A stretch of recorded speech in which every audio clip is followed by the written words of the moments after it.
Welcome to another episode of The Rest is Politics with me, Alastair Campbell.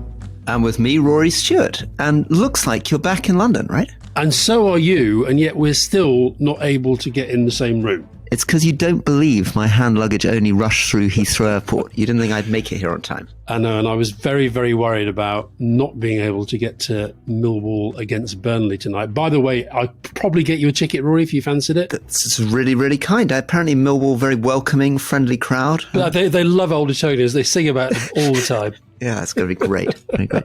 What do you want to talk about this week? Well, we've got loads to talk about, haven't we? I mean, look, you and I were both away last week when Nicola Sturgeon announced she was stepping down, and I think quite a lot of our listeners thought we should have done an emergency podcast. We should explain, one, I was recovering from my hypothermic attack, and you were trying to have a few days off, so I think we've both got an excuse. But we're obviously going to talk about the aftermath in Scotland of Nicola Sturgeon announcing that. I think we also should talk about the protocol and the politics around that. And I think, obviously, with the first year anniversary of Putin's invasion of Ukraine, and I tortured myself this morning by watching his speech. Oh, wow. Which was pretty grim, to be absolutely frank. And then I know you also want to talk about biodiversity, so I've been mugging up on that as well. Very, very good. Okay. So what do you want to start with? Start with Scotland or start with Ukraine? I think start with Scotland. What did you make of it? Again, my daft role as summariser for the listeners in the Leeward Islands. Nicola Sturgeon stepped down.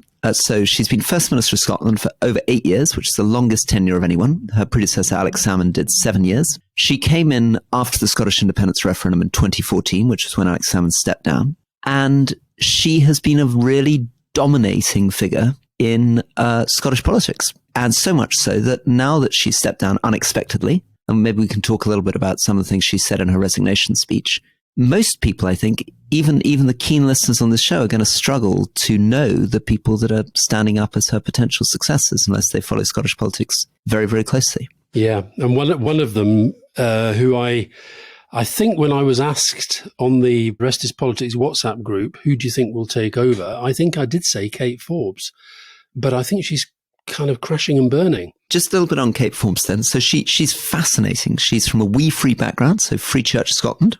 Her father did medical work in India, I'm guessing was a medical missionary in India. She went to school in India as a young person, and then again, I think, later on in life, and also went to a Gaelic language-only school. So very unusual education, both in India and a Gaelic language school. She seems to be incredibly bright. But of course, her religious views have become very, very relevant because the last big push which Nicola Sturgeon was associated with was to try to get this transgender recognition bill through the Scottish Parliament, something we've talked about, which included dropping the age down from 18 to 16, and which was overruled by the UK government on the grounds that they thought that it was interfering with something it should have been a UK government policy. And she said in interviews that she wouldn't have voted for gay marriage, although she would have accepted a vote on gay marriage and wouldn't overturn it. Anyway, your thoughts on why she's crashing and burning? I think because she's so already quite a significant number of some of the better known ministers, MPs and MSPs and members have said that in the light of her recent interviews where she's made some of these views explicit, they've said that they can't vote for her. Now, it may be her line is that this is all a sort of Twitter thing, and that out in the real world, members are much more sort of understanding and tolerant. And I think what it's showing is this incredibly interesting, and it's probably why I did, when I did say it, we don't do God. I was not sort of there saying I am an atheist. I was basically saying I think politics becomes very, very difficult when you are when it's thought that you're mixing it with religion. Now, I watched one of her interviews this morning where the headline was that she's now come out, as it were, against sex outside marriage or against children being born outside marriage. Now, she didn't quite say that, but I think the reason why it feels to me like it's crashing and burning is that it's all getting focused onto this issue of her faith. And where I think it's a little bit unfair, I don't know how devout a Muslim Humza Yousaf is, who I think is probably going to win in the end. That's a good question, because he was, I think, the first person in the Scottish Parliament to take the oath in Urdu. I think he took it first in English, then in Urdu. He was somebody who did a lot of fundraising for Islamic relief in his youth. I think he chaired at university think, a Muslim Students Association. So I think he's made no secret of his faith. And I imagine it would be interesting to know what his views are on gay marriage as well. But and my understanding of that is that he wasn't there for the vote when the final legislation was passed, but he had been supportive prior to that. That's my kind of sense of it. But I guess the point I'm making is that obviously it's absolutely blatantly clear from everything that she's said in recent days, her faith is incredibly important to her. Is that the reason why she's being asked about it? Or is it the fact that it's to some extent become a strange thing in our politics to be, as it were, a devout believer? It's interesting, isn't it? And you're, to move on to you and maybe a slightly more personal, I mean, Tony Blair is quite a believer, isn't he? He's now a Catholic, is that right? He is, yeah. She's tried to say in a lot of these interviews that she's concerned that it's becoming more and more difficult for people with strong religious beliefs to be involved in politics. I sort of quite liked her formulation when she said that she personally would have voted against gay marriage, but she would have been happy to accept the democratic view of the parliament. But it's difficult for a politician to say. So, for example, I and many others, voted for Remain, but then said that we would accept the result of the Brexit referendum, and people never really trusted us to accept the result. I think also what happened, so she's been the finance secretary, so she's been in a very, very significant senior job within the Scottish government, obviously trusted by Nicola Sturgeon, otherwise she wouldn't have had such an important job. Incredibly young, 32. I'm literally more than twice as old as she is. It's a sort of terrifying, horrible thought. But I wonder whether that's part of the equation as well, is that people perhaps have just been a bit surprised that somebody of that generation should come along with views that do feel out of step with where I'm sure most young people are on gay marriage, on the gender recognition, on abortion, on other issues that she's talked about. And I felt a little bit sorry for her in the way that everybody seemed to be gunning in on those points, whereas with Humza Yousaf, not so much. Now, maybe that's because they know he's not. I sort of feel you either have a faith or you don't. I was obviously really won over by the fact that she spent 3 years, I think from 12 to 15, in a school in UP in India, near Mussoorie, in a place I know, where she would have studied Indian dance and classical music. And I thought that was a really interesting dimension. Now, just to loop back for a second, though, let's just get back to Nicola Sturgeon stepping down. So she stepped down with a really striking, brutally honest and quite short resignation speech. And, I teased you slightly on WhatsApp about this, that sometimes when you're feeling it, you're more tribal. Whenever a Tory steps down, you tend to call it a chicken run. But when someone from the left steps down, you tend to be more sympathetic towards the trials and tribulations of being a politician. I did think, though, that there is a sense in which, I don't know whether it's that modern society puts more of an emphasis on a more balanced life, or whether politics is just getting more brutal. But the number of people from Jacinta Ardern through to Nicola Sturgeon who are saying very, very frankly, this just doesn't work for me. It's brutal. There's no privacy. I don't get to see my family. I don't get to go out for a cup of coffee. I have no time to myself. I'm under attack all the time. And actually, I'm going loopy. And I don't think I can keep doing this for more than a few weeks. And I better step down now. I've said to you before that I always seem to get this. She talked about how she'd become such a polarizing figure. And obviously, if you're at that level of politics anywhere in the world, you're going to have some people who really like you and some people who don't. But I thought there was something really quite odd about the reaction on many levels to her announcement. You had, on the one hand, people who are very, very supportive of her, who basically, they were talking as though a combination of Mother Teresa and the Queen had just announced that they were no longer going to be in public life. And then on the other side, you had people saying that, well, she's achieved absolutely nothing. The health service is in a mess. Schools are in a mess. Drug deaths, that was her big thing. It's gone backwards. And all she cares about is destroying the country. Okay. And there wasn't much in between. And I tried. I was actually like you. I was abroad and I got lots of phone calls saying, would you do it? I didn't do any interviews. I'd sort of thought the story's big enough and it just sort of takes care of itself. I didn't need to kind of insert myself and I didn't feel that need. So I just did one tweet and I said that I watched her statement. I watched it back in full and I watched the press conference. And I said, whatever your party or whatever your views on independence, you have to recognize that she is a formidable politician who always speaks with great clarity and has strong values of public service.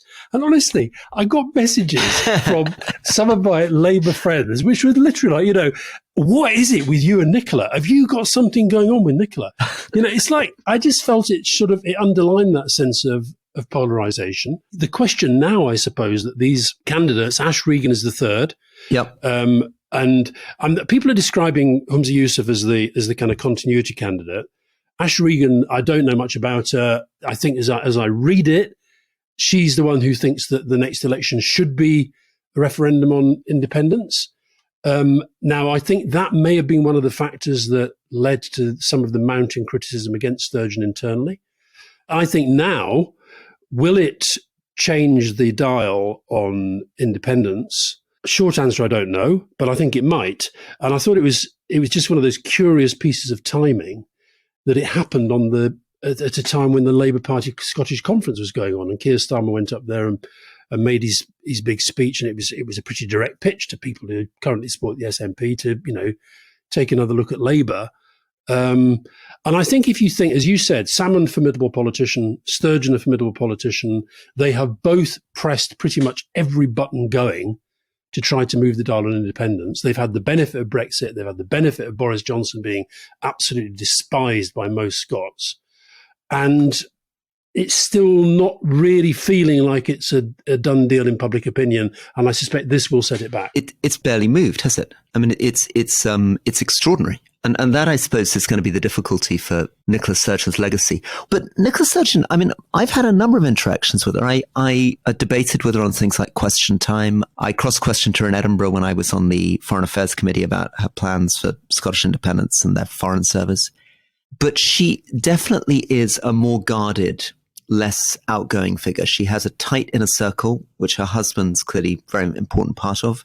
And some listeners will be aware that there's been some questions about why her husband, who's chairman of the SNP, decided to just lend £110,000 to the SNP at exactly the moment when the SNP has been under investigation for whether they misspent £600,000 during the independence campaign. So there are a number of things going on in the background which must be adding to her stress, and I think also adding to the reaction to her departure. I had a fair few dealings with her over the years, and when I last saw, actually when I did an interview with her for GQ magazine, and I asked her if she remembered the very first time that we met, and she did, and it was we were both on a charity bike ride, and I said in my diary that I found her unbelievably cold.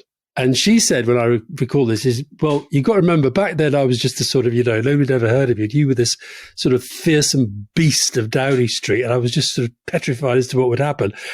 And thereafter, I did find her actually quite warm. I'll be getting yet more messages saying, what is it with you and Nicola? But you've got to speak as you find.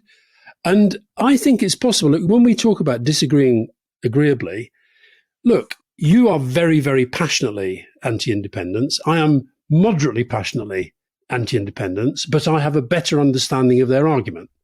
Or put it this way, I get their argument better, I think, than you do, and I have maybe more sympathy towards it.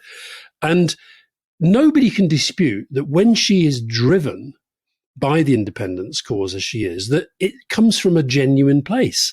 It doesn't mean she doesn't want to sort out the health service, sort out the education system, probably wishes that they'd done it better. But I think that this is what I mean about when politics becomes so polarized, that because somebody is trying to do something that you don't believe in, somehow you cannot sort of even say anything vaguely positive about them. And I just find that a bit sad. One of the beneficiaries potentially of this is going to be Anas Sarwar, who we've spoken about, leader of the Labour Party in Scotland. Great opportunity for him now to really begin, or certainly from my point of view, to make the unionist arguments more strongly, to not just talk about booting the Tories out of Westminster, but really think about how to find common cause between cities in Scotland, cities in England. Also, Rory, to take the debate from away, because this is what Alex Salmon and Nicola Sturgeon have done very, very well.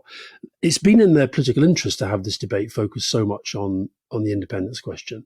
And actually, I think it also gives Anas an opportunity to take it away from that. But it will depend on who they elect as the new leader and the extent to which that person then wants to keep pressing the same buttons on independence. Very interesting, too, if we have Humza Yousaf become the leader of the SNP. Because Anas Sarwar also comes from a Pakistani family. I think Hamza Yusuf comes from a Muslim family that comes from East Africa. But Anas Sarwar's father, Mohammed Sarwar, you'll remember, was a Labour MP, and then became the 31st and the 33rd governor of the Punjab. So he showed it was possible to be both a British politician and a Pakistani politician at the same time. Do you think our listeners know enough about the not doing God thing? I mean, I've talked about this a lot, and I don't know, I can't remember if we've done it on the podcast before, but just so people, because I think it does get misinterpreted. I just think it's always very, very tricky for politicians to talk about their faith. It's not like America. I think it's very tricky, and I think that's where maybe Kate Forbes is finding this quite difficult. We're not a very religious society, are we? I mean, I don't know whether it's still true, but the urban myth when I was growing up is that when Britain did its census, more people registered as having the religion of Jedi than registered as being Church of England. I think we're one of the most secular societies on earth, aren't we? You'll be fired to hell for saying that, Mr. Stewart. Now, a place where that isn't always true, of course, is what we're talking about next, which is Northern Ireland. So I wondered whether you'd let me do just a quick minute to try to summarize where we are with the Northern Ireland Protocol and then let you come in, because you've got much, much better understanding of the personalities, the Good Friday Agreement. You're very kindly invited me along to Belfast, where an anniversary is coming up. But are you happy for me to do just a brief attempt? Absolutely, yeah. Okay. So fundamentally, the genius of the Good Friday Agreement was that by using the fact that the United Kingdom as a whole was in the European Union, there was no need to have a border either between Northern Ireland and the Republic of Ireland or between Northern Ireland and Great Britain. And that allowed effectively nationalist Republicans in Northern Ireland to very much feel that they were part of Ireland because there was no border between them and Dublin, but equally Unionists to very much feel that they were part of the United Kingdom. And that came under threat as soon as Brexit happened. And there were three possible solutions to this problem. The first solution, which was Theresa May's, was this dreaded thing called the backstop. So she tried to propose that effectively Great Britain itself, England, Scotland, Wales, would remain in the European Union customs union in effect.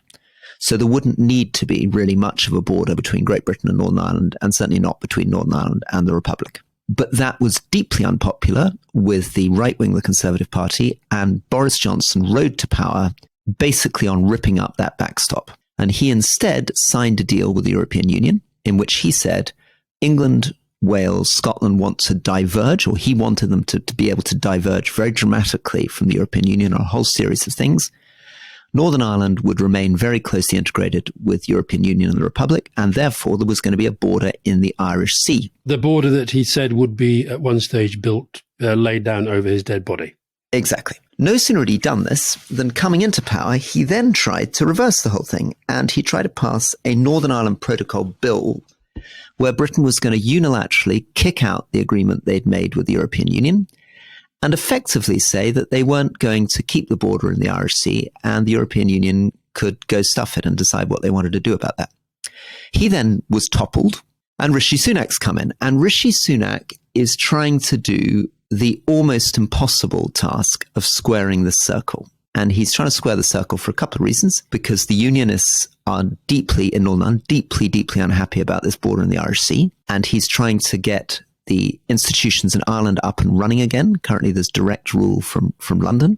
And he's trying to do it in a way that also doesn't create a border between Northern Ireland and the Republic. So the way he's doing it is he's trying to get the European Union to soften that border, make it easier to get goods from Great Britain into Northern Ireland. But this is not remotely popular with the ERG and the Unionists, who are pushing to say the border, basically, the border needs to be between Northern Ireland and the Republic. And they, Bernard Jenkins on the record saying it's going to be a sort of invisible border or a soft border. And Simon Clarke, who was Liz Truss's great confidant, who's in the media a lot recently, great standard bearer of this, he says, we won't sign up to anything that doesn't have the Unionists with us.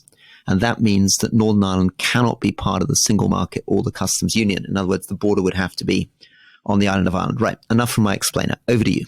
I thought it was a very good explainer. And I think that this all flows from a reality that many, many people, among them John Major and Tony Blair, pointed out during the referendum campaign, got a lot of abuse from the Brexit campaign for their troubles. And it's also something we talked about in our leading interview with Michel Barnier, that the European Union was clear that they were going to protect the single market, and protecting the single market threw up a very, very big problem because you had these clashing objectives. As you say, through the Good Friday Agreement, there can be no hard border on the island of Ireland. And I think even the most extreme Brexiteers kind of got that one. No customs border in the Irish Sea, and that's where Boris Johnson sold out. And also, and this is where your friend Theresa May felt she had no option, but I wonder whether actually she did, no British participation in the single market and the customs union. And the reason why those objectives are clashing is because you can't have all three. It's impossible. And that, as you say, is the problem that Rishi Sunak is still wrestling with. And my sense of how he's trying to resolve it is twofold. One is through straightforward mood music diplomacy. He's being much more serious. He's being much more respectful. He's being much more polite than either Johnson or Truss. He's not playing stupid games too often through the media. And the second thing is, as you say, a kind of watering down. And put simply, that you'd be able to get goods that are going from GB to Northern Ireland in faster, with fewer and hopefully no checks than those that are going through the Republic, and they would go through, as it were, a different process. And then the big thing about whether there's a role of the European Court, that is sort of staved off somewhere down the track. And just quickly, again, as a little bit of an explainer, at the moment, the European Court of Justice has to rule on any breach of single market rules. Yeah. So long as Northern Ireland remains in the single market, the ECJ has this role. And the hope is, I think, from Rishi Sunak, that you could fudge that in some way. So maybe It would be that the Northern Ireland courts could look at it in the first instance before it was referred up to the ECJ. But this is all still red rag to the bull to the unionists, because what will happen over time is, if Northern Ireland remains in the single market, as Europe and Britain diverge, and they will inevitably diverge, you're going to end up with a situation where Northern Ireland is following the European Union and England, Wales and Scotland are not. So an example of that's a tiny example at the moment, but it's the first one that's come through, is the EU's just banned a food additive called titanium dioxide, which is in a whole lot of sweets. And that is now legal in Britain, but it's illegal in Northern Ireland. And as time goes on, you'll get more and more of those things. And the heart of the unionist statement is it's not really practical. It's profoundly, sort of passionately emotional. We are part of the United Kingdom. We're an integral part of the United Kingdom. We're not going to be governed by European Union rules while the rest of the United Kingdom does something else. That's right. That is the argument. And I think fudge is the right word. And I don't mean that disparagingly, because I think actually this is going to have to be resolved to some extent with a bit of political good faith. I think it's going to be very hard to square that circle in a way that satisfies the likes of, I mean, I don't know if this is true, but apparently Braverman, Suella Braverman threatening to resign, etc. I'll tell you one thing I do think is quite interesting, is that Steve Baker, the self-styled hard man of Brexit, and Chris Heaton-Harris, who's the Secretary of State for Northern Ireland, they're both ministers in Northern Ireland. Yeah. Now, I could be wrong, but I've not heard a peep of opposition. I'm assuming that they know what's planned. I'm assuming that. I would hope so. Yeah. So is this, in the end, going to be the point at which the Conservative Party sort of buries its kind of ideology on this and also stops allowing itself? There was a reason why Theresa May was held over a barrel by the DUP. It was because of the numbers. Yeah. Rishi Sunak doesn't have that problem in relation to this issue, because Keir Starmer has said that Labour will support a sensible outcome. Yeah. Well, he also doesn't have to bring it to a vote. And it may be a bit dangerous to bring it to a vote, because if he brings it to a vote, Keir Starmer would love to step in and save the Conservative government on this issue, and it would be the right thing to do. But I think it would be very, very difficult for party management for Rishi Sunak if he took the thing through on a Labour vote and didn't have the majority of Conservative MPs with him. The Parliament would find a way of having a vote on this, I think. Look, I actually do, honestly, I really do believe that Rishi Sunak would do himself a lot of good if he called these people out. I thought it was very interesting. George Osborne was on television the other night, and I wish he'd been as scathing about Johnson during the referendum as he was in this interview. He basically said, Boris Johnson is intervening in this, not because he cares about the issue, but because he cares about Boris Johnson. He wants to bring down Rishi Sunak, and that's what this is all about. Oh, it's completely horrifying. I mean, it's totally horrifying. I mean, the fundamental point here is that this is the very recently ex-Prime Minister. It's been barely, 120 days since this guy was Prime Minister. And he is flying out to Ukraine. He's interfering in British defense decisions on supplying jets to Ukraine. He's getting involved in the most politically explosive issue of the day, directly undermining the Conservative Prime Minister on the issue, the most important issue in British politics at the moment, which is the Northern Ireland Protocol. It is disgusting. I mean, I cannot think of any previous Prime Minister who behaved like that. I mean, Ted Heath was grumpy when Mrs. Thatcher took over, but this is beyond imagining. I mean, I don't think any US president would ever contemplate doing this, particularly not someone from their own party. I mean, this is well, Trump might, I guess. But no, listen, you're right. But the other thing is, Liz Truss made a speech yesterday, was merrily tweeting out she'd just been to Japan to make a speech about this thing called economic NATO. She thinks she would have an economic NATO. And I thought there was a pretty obvious irony in that one. But then she gets on the plane, flies back, goes straight into the debate on Ukraine, and is standing there telling Rishi Sunak he's got to give the Ukrainians these high-speed jets.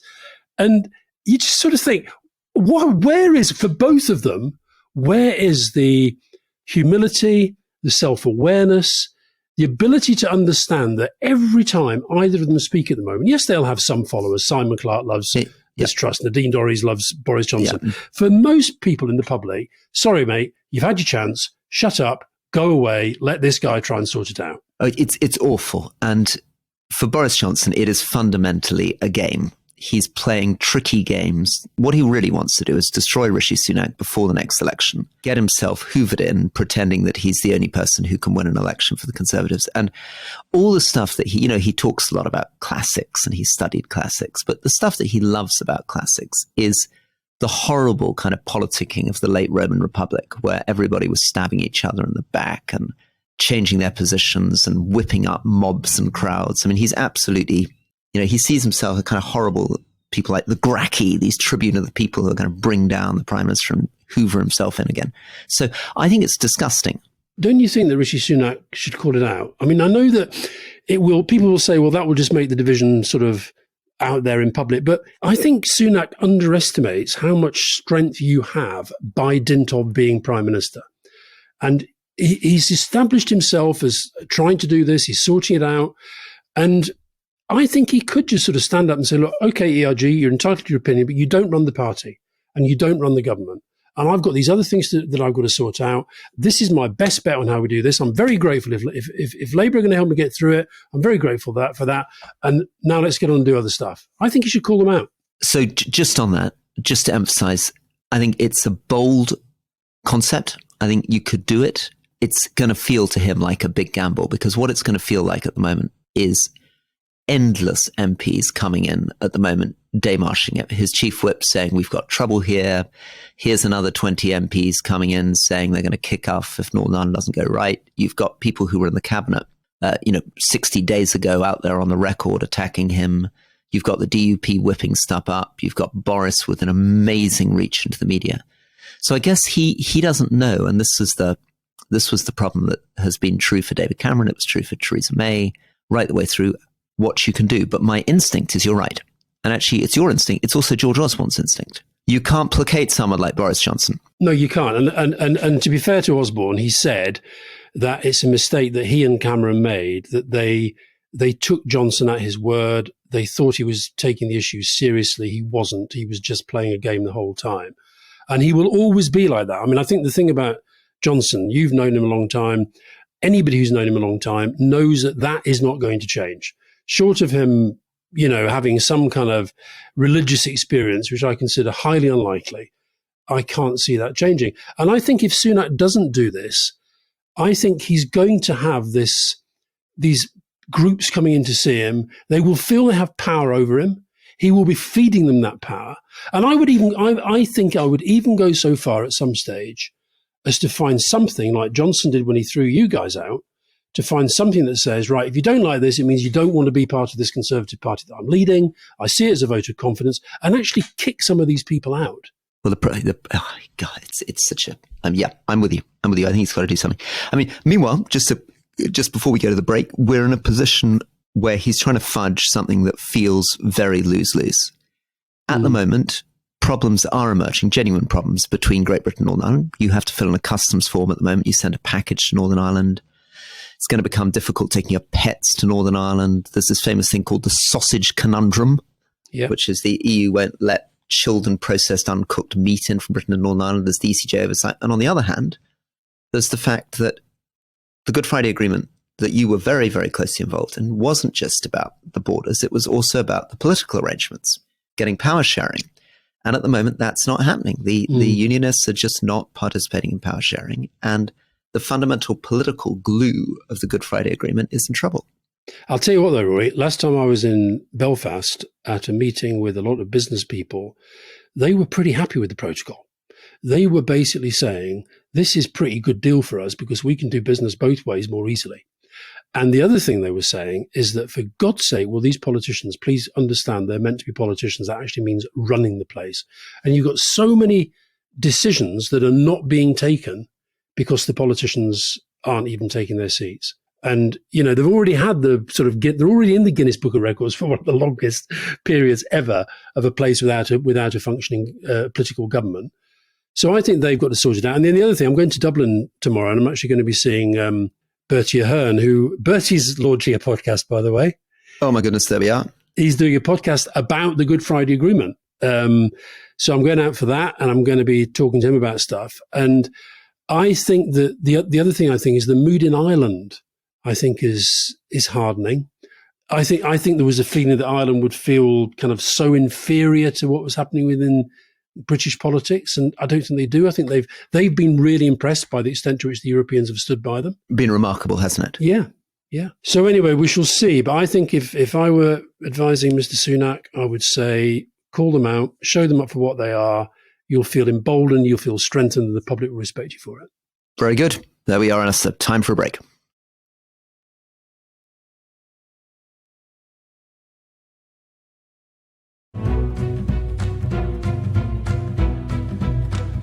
Welcome back to the Restless Politics with me, Rory Stewart. And me, Alastair Campbell. And one of the exciting things that's happening this week is we did a great interview with David Lammy, who's the Labour Shadow Foreign Secretary. And I thought somebody who you felt really impressed you. You said actually you hadn't been that wild when he'd been a very young member of parliament, came in, I think, at 26 or something, but like Hamza Yusuf that we were talking about before the break, very, very young politician, Kate Forbes too. But that he's just really grown in that role, and you felt that he was expressing himself with a lot of confidence, and you were impressed, right? Yeah. It was interesting, the reactions as well, that I was both looking online, but also people who were kind of sending me messages. I kind of saw a slight divide, and I'd be interested to know what sort of feedback you had, but I felt that the people who were very, very, very, very Labour, like, you know, tribally Labour activists and so forth, they were sort of saying, oh God, I wish you'd been a bit harder over on Brexit. I wish you'd committed. Why didn't you do the 0.7 on GDP on international aid and development? And then people who are not as plugged into the political world were much more on the sort of said, God, I really liked him. I thought he was really interesting. And I thought he answered your questions. And I thought you both gave him a bit of a hard time at points, but I thought he sort of stood up to it really well. And one person said to me, sounded very governmental. And of course, often that would be seen as a criticism. Yeah. I'd really encourage people to listen and maybe, you know, get back in touch with us and tell us what you think. I thought it was probably the most interesting interview we've done with a serving politician. I normally try to avoid them because I think they're usually pretty boring, stiff shirts. I'd love to know what people think about the combination between somebody with such an amazing fluency. He's good at being self-critical. He's funny, got this extraordinary backstory. He's quite blunt and direct.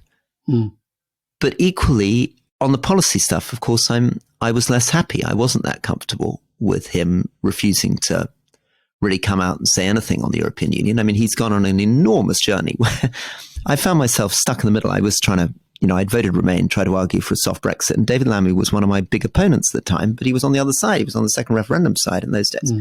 Now he's gone right past me, and, you know, here am I still plugging away for a customs union, and he's rejecting it out of hand. Yeah. Says it's not going to happen. Yeah. Anyway, no, it was interesting. But I think the other thing that, you know, I read a piece the other day, I can't remember who wrote it. I read a piece about how often the real kind of reforming leaders like Thatcher and Tony Blair and so forth, a lot of the things that they do are not things that they necessarily talked about much beforehand. Yes. Mrs. Thatcher didn't really bang on about privatisation much in opposition. Tony Blair didn't really bang on about public service reform too much in opposition. Yeah. And so I suspect that what David is trying to do, what they're all trying to do, is to give a sense of, you can trust us. And what he was trying to say to you, I think, in particular was, look, Rory, I'm not going to make that commitment here and now, right now, but I want you to read the biodiversity. I want you to look in my eyes. I want you to read my body language. That's the direction I want to go in when we get in. Yeah. No, I think that's right. Well, it was a very, very polished performance, and would love to hear what people think of the interview with David Lammy. And meanwhile, a year on from Ukraine and the special military operation, which, if you had listened to Mr. Putin's speech, was all the fault of the West. It was all the fault of these Nazis in Ukraine. And there are Russians in there fighting for the human rights of people who live there. Well, it's astonishing. So just to take it back, 14 months ago, really, nobody expected this to happen.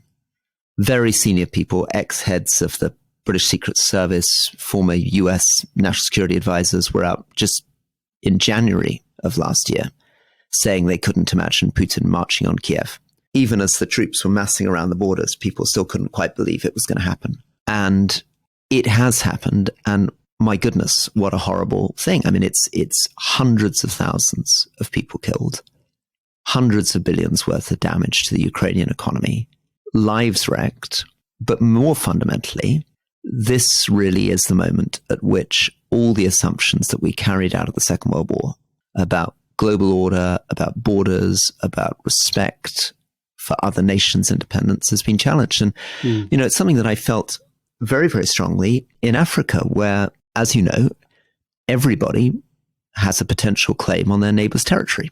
And many African leaders have come out and said the problem with what Putin is doing here is that all this stuff about saying, X hundred years ago, Ukraine was or was not part of some greater Russia, takes you down a very, very, very dangerous path, right the way through Africa, right the way through Central and Eastern Europe. I mean, if you think about the Hungarian populations in Romania, et cetera, where does this stop, right? And the convention since the end of the Second World War is we didn't do this stuff. We accepted the borders. No, and that's why you have, we talked recently about Moldova. And actually, I must say, we talked about Maya Sandu, the president who went to the Munich Security Conference. Have a look at her Twitter feed. You talk about being busy on the diplomatic front. She was meeting everybody that she could to make the case that, Moldova needs to have support. I'll tell you who I've been really impressed with in this entire, the last 12 months has been the Prime Minister of Estonia, Kaja Kallas. She's extraordinary. I mean, she is really tough and she's very, very clever. I think Estonia, by the way, have given more military aid per head of population than any country in the world. It's a small country.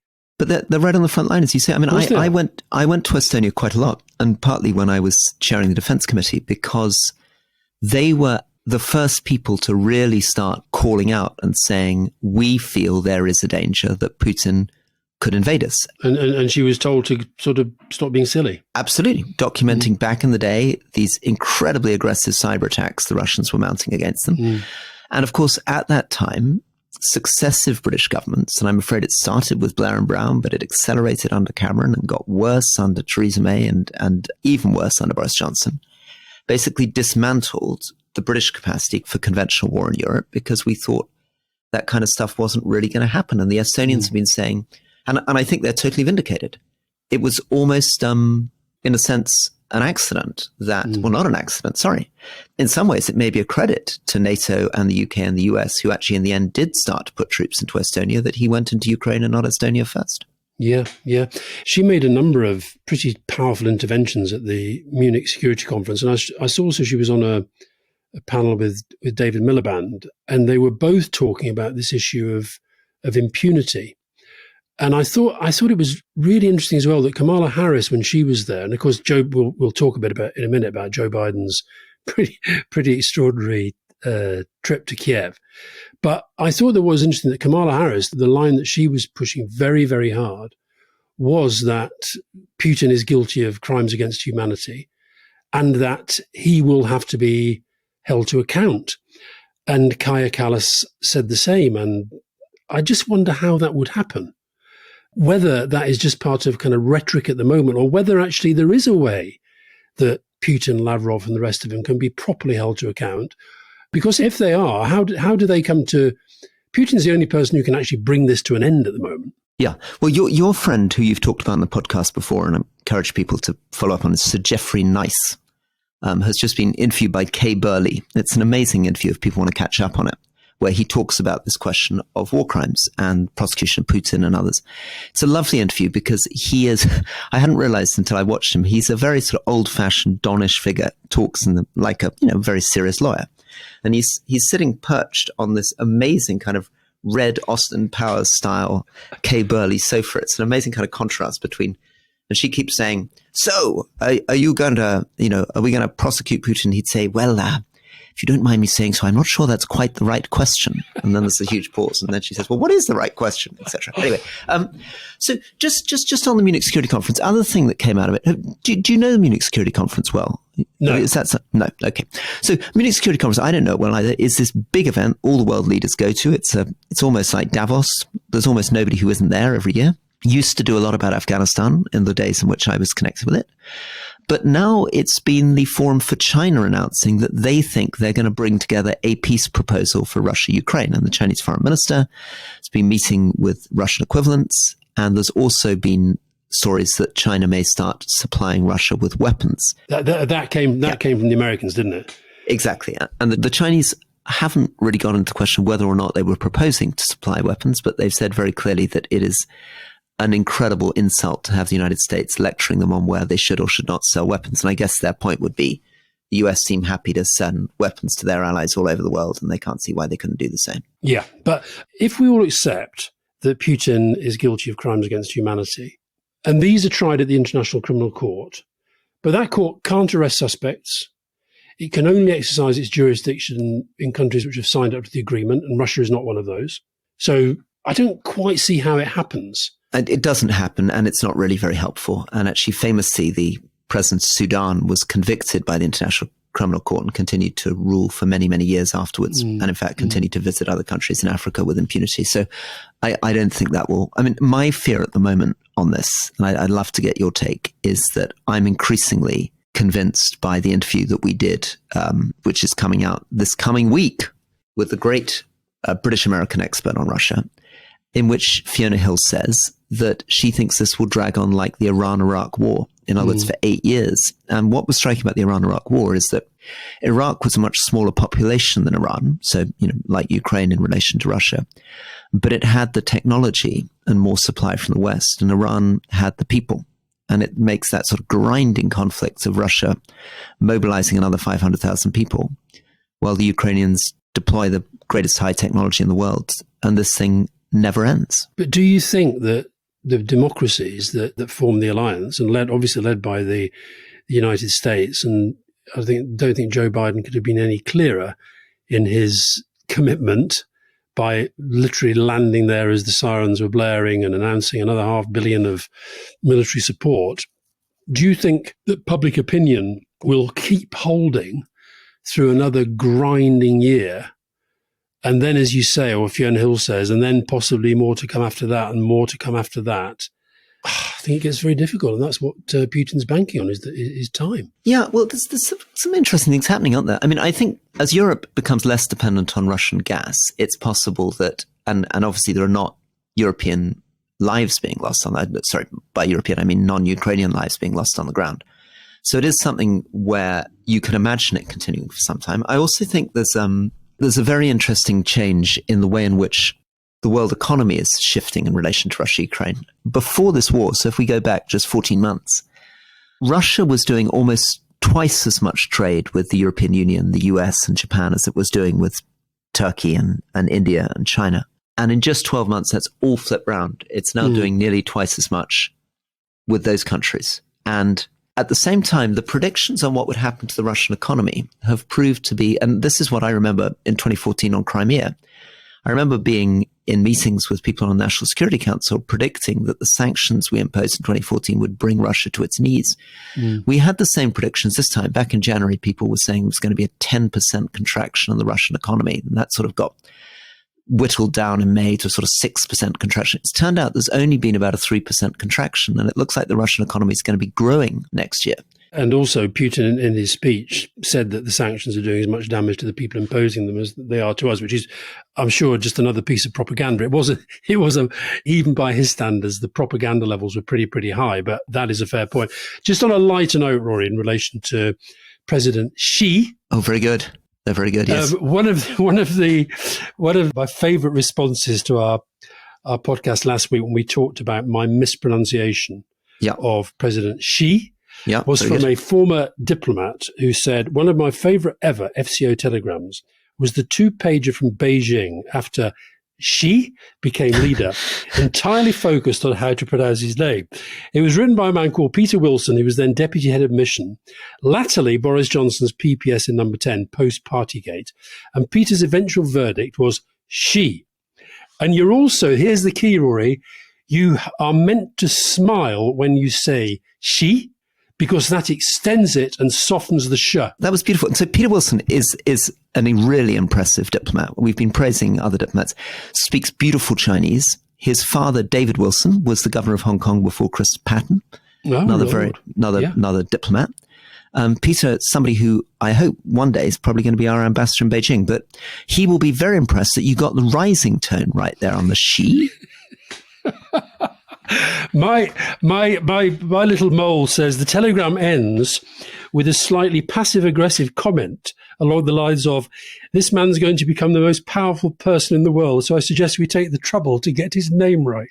That's very good. Good on the British Foreign Office. That's what we like. President Xi, and it's the smile. You just go, Xi. Xi. I think you've got to go up. Okay. So finally, just before we close, I did want to talk a little bit about biodiversity. So there's been a very interesting week, actually, with the UK playing quite a role in all of this. So there was a new global biodiversity framework, which has just been negotiated in Canada. And the King Charles, has just hosted a big global biodiversity lunch at Buckingham Palace. Were you there? I was not there. No, I was not there. I was jumping out of a helicopter, in fact, at that very moment. Were those two events related? No, they were not related. But I'm sure my jumping out of a helicopter was probably not very good for biodiversity. No, I wouldn't have thought so. And DEFRA, which is the British Department for Environment, Food and Rural Affairs, managed to get 15 environment ministers flying in for an event they're organising with the CEOs of HSBC, Lloyds and others to talk about biodiversity. So biodiversity has often been the sort of poor cousin, biodiversity, in other words, being nature, the poor cousin of the debate about the environment, because along with the question on climate is the question around species of all sorts, plants, animals, of which there has been a catastrophic drop in places like Britain. We have lost an incredible amount of our biodiversity, well over half of it in the last few decades. And biodiversity is threatened all over the world. I mean, we see images famously from Bolsonaro's Brazil, but it's a global phenomenon. It's driven partly by climate, but it's mostly driven by us. It's driven by us, our farming practices, our pesticides, our fertilizers, and of course it comes back to bite us because these things are lost forever when they're lost. What, when you said you wanted to talk about it, I did a little bit of research and I found this, I strongly recommend the Royal Society website. Oh, good. Has the Royal Society actually got anything to do with the Royal Family? Because the Royal Society is just a sort of science body, isn't it? It's just, it's nothing to do with the Royal Family, just a science body, So but I must admit, to my terrible shame, I assumed that I was aware of the crisis facing biodiversity and the thousands of species that are being lost and the impact that has on all ecosystems, including, humanity. But I'd assumed that climate change was the big thing. And according to the Royal Society, the main direct cause of biodiversity loss is land use change, primarily for large-scale food production. And they say that's about 30% to blame. Second factor is overexploitation, too much fishing, too much hunting, too much harvesting for food, medicines and timber. That's 20%. Climate change is the third most significant direct driver of biodiversity loss, which together with pollution accounts for 14%. And it does say that, as the climate crisis worsens, that would obviously pick up. So it is, as you say, primarily this is something about farming and how we farm and how we feed ourselves. Well, it's also the most amazing subject because we don't know exactly how many species there are on Earth. I mean, we guess there are something like 100 million different species, but famously in 1980, when scientists were peering at a forest in Panama, they looked at 19 trees, and 80% of the beetles they found there. They found more than 1,000 beetles there, were previously unknown to science. In other words, they found 800 new beetle species just looking at 19 trees. Wow. So we don't really know how many species we're losing all the time. Or gaining. Or potentially gaining. There we are. I think there's generally a net loss, generally assumptions of net loss. For sure. So we're generally assuming we're losing about 10,000 species a year. But it's also true that, there have been mass extinction events in the past. I think almost 99% of the species that have ever existed are now extinct. But the difference here is that this is within our control. I mean, we are now so dominant as a species on Earth that we have the ability to save many more species than we're currently doing. And of course, each one lost is lost forever. And we feel this with iconic things like the wild tiger, cheetahs, which are, really at risk at the moment, partly because of the fact they don't seem to be very good mothers to their children, slightly absent-minded mothers. The rhino or the panda on the WWF website. But it's, and the rhino, I mean, I managed to, very privileged when I was the environment minister. And then when I was the DFID minister, I got to meet the last 2 northern white rhino in the world, these funny hairy-lipped rhinos that were in Kenya, but they were unfortunately both women, and they're trying very, very hard to impregnate them with semen from a male rhino that which they'd extracted before he died, but I don't think they're having any luck. Anyway. So they will be extinct? So they will be extinct. The northern white rhino, I'm afraid, will be gone. And those extraordinary sort of lovely hairy-lipped creatures will not be around anymore. Anyway, the point is, I guess, that once they're gone, they really are gone. And getting the world more focused on what needs to be done for biodiversity. And for me, that's not just about rewilding, which is something we talk about a lot, but also about mixed farming practices, working out how we do much more nature-based farming. I'd love to see a landscape in southern England which is much more mixed, where there are more trees, there's more woodland edges, there's less intensive use of fertilizer. I bumped into Ben Goldsmith. Ah, yes. Brother of Zach. Yeah, big rewilding guy. Yeah, big rewilding guy, and he was sort of telling me, that I need to get with the program properly on rewilding, and then he said, Rory's he's all right on this, but he's not really in the right place. And I said, what is the difference? And he said, Rory's more conservative. Rory's much more with the king. He's much more conservative about these things. I want proper rewilding. He was talking about we need wild boars and wolves wandering around the place. So one of the things, my last contact with your friend Ben Goldsmith is that I didn't say he was afraid. I said I bumped into him. Well, so his impact on me is under his driving, beavers have now been released in Scotland. And I went down I got this tiny little ditch at the bottom of my hill next to my house in Scotland, which you saw. And they'd come along and they'd felled these 200-year-old oaks along the river. So I contacted Ben and I said, look, your beavers are felling my oak trees. And he said, well, you just got to get used to it. In Norway, there's a much more diverse scrubland landscape and this and the other. And then he said, and anyway, Rory, it's sometimes good for farming activity. I said, this is my septic tank ditch. They've just... Anyway, eventually, at huge expense, somebody trapped these beavers and have moved them off to Cornwall, where they're presumably munching their way through somebody else's trees. Is it right to say that he is a more radical rewilder than you? Yeah, the big disagreement here is whether you go for what I'm in favour of, which is I'd like to see the whole of the United Kingdom with much more nature-rich farming, or whether you go for what I would characterise Ben Goldsmith or George Monbiot's solution, which is areas of complete wilderness and areas of intensive agriculture, which strikes me more like the United States. We have a difference in Kansas and Alaska. Whereas I think the genius of Britain is actually that you should bring the things together in the same fields and in the same areas. There's one sentence on the Royal Society website which I've been sort of grappling with all day. It's been estimated that unidentified species account for around 80% of species. That's very good. Oh, good. That's very nice. Oh, some statistician needs to help you with that one. That's nice. I like that. I really like that. We are currently thought only to know about, actually there's a split infinitive here, I'm not even going to read it. We're currently thought, I will correct them, to know only about 1.6 million species, with around 18,000 previously unidentified ones being added to our catalogue of life annually. Right, so of the 100 million species that I claimed was around there, we actually only know about 1.6 million of them. All right, okay, on that lovely note, thank you very much, Alastair. Lovely to see you. All the best.